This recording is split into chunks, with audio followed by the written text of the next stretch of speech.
When in Bohol, dine in something different.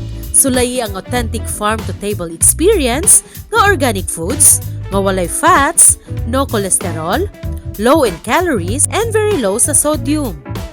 Tara, ubani ko ninyo og magbukbang ta dinhi sa Green Thumb Farm al Fresco Restaurant ngay nahimutang dinilang sa Corella, Bohol. Hilig ka ba og uhong o mushroom? Unsa nga luto imong gusto ani? Para sa ato ang Laag Ta Bai karon, ani ami sa sikat nga farm dinhi sa Bohol nga gitawag og Green Thumb Farm al Fresco Restaurant ug ang specialty nila mo ang mushrooms.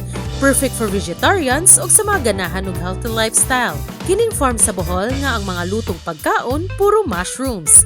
Yes, you heard it right mga bay.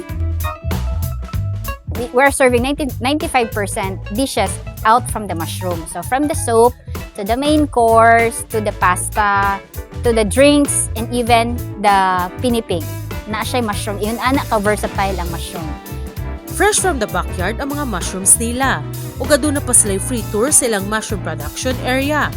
Tara, atong susihon.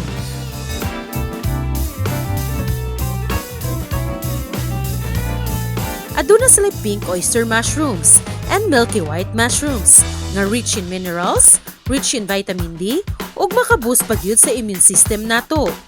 Ug dali na, ato nang tilawan ang ilang sikat nga chicharong bulaklak nga mushroom, dinakdakan nga mushroom, sisig mushroom, ug syempre ang ilahang beef steak mushroom.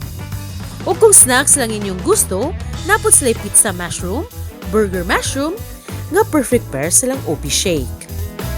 Ug sigon pa sa owner nga si Rona Dengue, ang Green Thumb Farm natukod ni atong panahon sa pandemya. Ug napugos sila sa pagbukas sa Alfresco Resto, dihang wala na barko nga mukarga silang produkto ngadto sa mga mall sa Subo.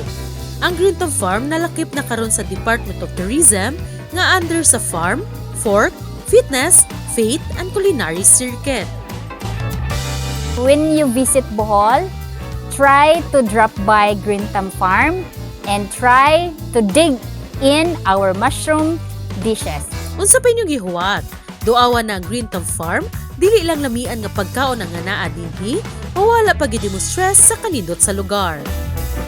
So sa inyong sunod nga laag diri sa Bohol, iapil na sa inyong list of itinerary ang Green Thumb Farm. Dili ra mo mabusog sa ilang mga pagkaon, aduna pod may makatunan kabahin sa mga mushrooms. Unya, ubanin ang pud mi sa sunod nga semana sa Laag Ta Bai.